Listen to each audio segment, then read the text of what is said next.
अबाय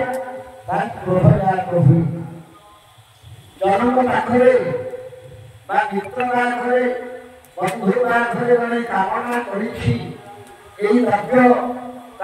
आवश्यक बंधुर बंधुर जो आशा को पूर्ण न करे तार अभिलाषी द्रव्य को प्रदान न करे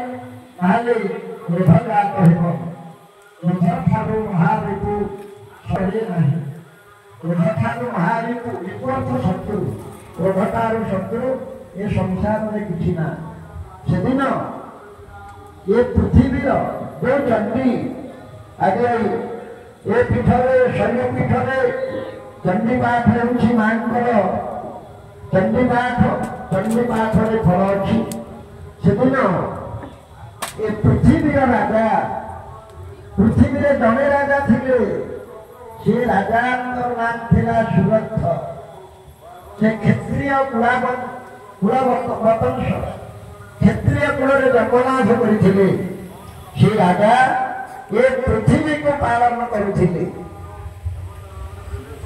प्रांतीय देशर राजा ये पृथ्वी अन्य देश जेतेबेले से राजा संवाद पहले घोड़ा विध्वंसी नामक राजा चंडीर आख्यान ये चंडीर कथा जेतेबेले से पाइले खबर पृथ्वी रे जड़े राजा अच्छी सुरथ तार बहुत सैन्य सामान बहुत अर्थ अच्छी से अर्थ को अपहरण करने उद्देश्य प्रांतीय देशर राजा घोड़ा विध्वंसी से राज्य को सुरथ राज्य को आक्रमण कले ये पृथ्वी राजा सुरथ को आक्रमण कले सुरथ बहुत सैन्य सज्जित थे घोड़ा विध्वंसी सहित युद्ध कर परास्त कर चंडीर प्रथम आख्यान शेष सबू राज्य को से दखल करने घोड़ा विध्वंसी मात्र सुरथ निज देश राजा जिते राजा दुर्बल हो गले सब देश चालीगला निज ग्राम से रही निजर मंत्री सैन्य सामंत राजा धन गृह अश्व हस्ती सब अधिकार करने एकाकी हयमारुह्य जगाम गहनम वर्णम जितेबेले राजा एभली भाव राज्यर समस्त धन संपत्ति लुंठन करदे निज पात्र मात्य राति घोड़ा उपर बसी राजा वन को चली आसी वन बसी समाधि नामक वश्य धनी कूल जन्म होता समाधि से समाधि वश्य तार अनेक धन थिला तार धन देखी पुत्र तांकर स्त्री देखु पुत्र स्त्री तांकर धन लुंठन करदेले स्त्री धन लोभरे स्वामी को गृह में विताड़ित करदेला पुत्र सब धन लुंठन करदेला समाधि वश्य सब अपमानित से वनगामी हो गले पूर्व सुरथ राजा वन थे समाधि वश्य निकट में पहुंची गले दुई जनकर मित्रता स्थापन होगला सुरथ राजा निज कथा समाधि को कहले समाधि वश्य से कथा सुरथ को कहले दुई जन उभय मित्र हो गले बोले चल तुम्हें गृह परित्याग कर आसीच तुम स्त्री पुत्र धन तुम लुंठन करदे तुमको विदाय करदे घर मु राज्य हरा मोर निज पात्र अमात्यों ठारू मु परास्त आज वन को आसी दुई जन गले मेधा ऋषि पहुंचले मेधा ऋषि शिष्यत्व ग्रहण कले मेधा ऋषि सुरथ राजा आ समाधि वैश्य को ତାଙ୍କର ଦେବୀଙ୍କର ରହସ୍ୟ ବିଷୟରେ ବର୍ଣ୍ଣନା କରୁଛନ୍ତି। 2 ଅଧ୍ୟାୟ ଚଣ୍ଡୀ ସରିଛି। ମେଧାଋଷି କହିଲେ ଯେତେବେଳେ ବ୍ରହ୍ମାଙ୍କର ଏକ କଳ୍ପ ବ୍ରହ୍ମାଙ୍କର ଚାଲି ଯାଇଥିଲା, ବ୍ରହ୍ମାଙ୍କର ଗୋଟିଏ ଦିନ 432 କୋଟି ବର୍ଷ। ବ୍ରହ୍ମାଙ୍କର ଯେତେବେଳେ ଦିବସ ଚାଲିଯାଏ, ରାତ୍ରି ହୁଏ, ପୃଥିବୀ ପ୍ରଳୟ ସୃଷ୍ଟି ହେଇଯାଏ, ପ୍ରଳୟ ହେଇଯାଏ, ଏକାର୍ଣ୍ଣବ ହେଇଯାଏ। ଏକାର୍ଣ୍ଣବ ଅର୍ଥ ଅର୍ଣ୍ଣବ ଅର୍ଥ ସମୁଦ୍ର। ଏ ପୃଥିବୀଟା ସମୁଦ୍ରରେ ପରିଣତ ହେଇଯାଏ। ବ୍ରହ୍ମାଙ୍କର ରାତିରେ ଏକାର୍ଣ୍ଣବ ହେଇଯାଏ। ଏକାର୍ଣ୍ଣବରେ ସେଇ ପୃଥିବୀଟା ସମୁଦ୍ର ହେଇଯାଇଥିଲା। ଅନନ୍ତ ପୃଷ୍ଠରେ ନାରାୟଣ ଶୟନ କରିଥିଲେ କ୍ଷୀର ସମୁଦ୍ରରେ। ନାରାୟଣଙ୍କର କର୍ଣ୍ଣ ମଣିରୁ 2 ଜଣ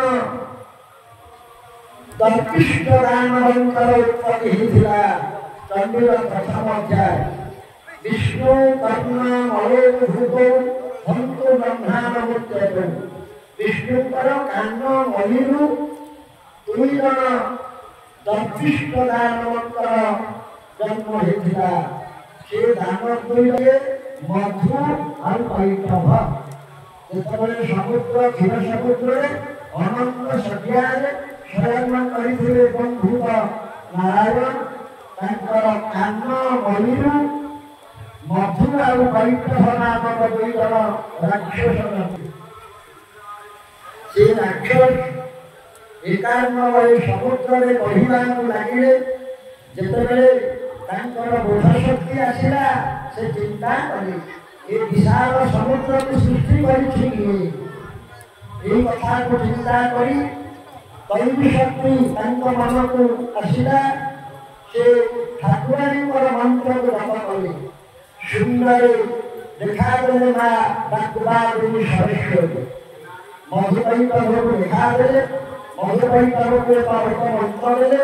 ସେ ମନ୍ତ୍ରକୁ ଜପ କରିବାରୁ ପୁନଃ ପ୍ରସନ୍ନ ହୋଇ ସରସ୍ୱତୀ ଦେଖାଦେଇ କହିଲେ, ତୁମେ ଯାହା ବର ମାଗିବ ମୁଁ ତୁମକୁ ପ୍ରଦାନ କରିବି।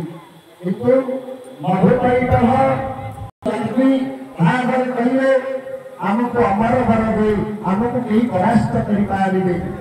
ଆମେ ଚାହିଁଲେ ମରିବୁ, ନହେଲେ ଆମକୁ କେହି ପରାସ୍ତ କରିପାରିବେ। ଏ ବର ପ୍ରାପ୍ତ ହେଇଗଲେ ସରସ୍ୱତୀଙ୍କ ଠାରୁ ମଧୁକୈଟଭ।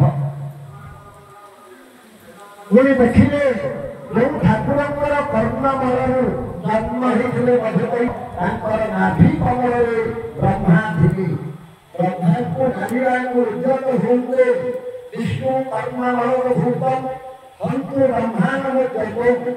ବ୍ରହ୍ମାଙ୍କୁ ଯେତେବେଳେ ମାନିବାକୁ ଉଦ୍ୟତ ହୁଅନ୍ତେ, ବ୍ରହ୍ମା ପ୍ରାଣ ବିକଳରେ ସେଇ ଅନ୍ତର୍ଯାମୀ ନାରାୟଣଙ୍କୁ ସ୍ମରଣ କରି ଡାକିଲେ। ଆଉ ଠାକୁରଙ୍କର ନିଦ ଭାଙ୍ଗିଲାନି। ମଧୁକୈଟଭ ଆକ୍ରମଣ କରୁଛି, ମାରିବ ବ୍ରହ୍ମାଙ୍କୁ। ଯେତେ ଡାକିଲେ ମଧ୍ୟ ଠାକୁରଙ୍କର ନିଦ୍ରା ଭାବିଲାନି। ଶେଷରେ ରାତ୍ରି ଦେବୀଙ୍କୁ ସ୍ମରଣ କଲେ। ରାତ୍ରି ଦେବୀ ଭାବିଲେ ବ୍ରହ୍ମା ରାତ୍ରିକୁ ସ୍ତୁତି କଲେ। ରାତ୍ରି ଦେବୀ ତାଙ୍କର ନିଦ୍ରାକୁ ଅପସର କରିଦେବେ ବା ଅପସାରଣ କରିଦେବେ ବିଷ୍ଣୁଙ୍କର। ରାତ୍ରିଙ୍କୁ ପ୍ରାର୍ଥନା କଲେ। ରାତ୍ରି ଦେବୀ ସନ୍ତୁଷ୍ଟ ହେଇ ବିଷ୍ଣୁଙ୍କର ନେତ୍ର ଓ ନିଦ୍ରାକୁ ନେଇଗଲେ। ବିଷ୍ଣୁଙ୍କର ଚକ୍ଷୁ ଖୋଲିଲା। ଦେଖିଲେ ଆଗରେ 2 ଜଣ ଦର୍ପିଷ୍ଠ ଦାନବ ଯୁଦ୍ଧ କରିବାକୁ ପ୍ରସ୍ତୁତ ଅଛନ୍ତି। ବିଷ୍ଣୁଙ୍କ ସହିତ ଯୁଦ୍ଧ ହେଲା ମଧୁକୈଟଭ। 5 ବର୍ଷ ସହସ୍ରାଣୀ ବାହୁ ପ୍ରହରଣ ବିଭୁ। 5000 ବର୍ଷ ବିଷ୍ଣୁଙ୍କ ସହିତ ଯୁଦ୍ଧ କଲେ ମଧୁକୈଟଭ। ବିଷ୍ଣୁ ତାଙ୍କୁ ପରାସ୍ତ କରିପାରିଲେନି। ଇଚ୍ଛା ମୃତ୍ୟୁ ଭରମାଇଛନ୍ତି ମଧୁକୈଟଭ। ଏଣୁ ମାୟା ଲଗେଇଥିଲେ ବିଷ୍ଣୁଙ୍କର ମାୟା।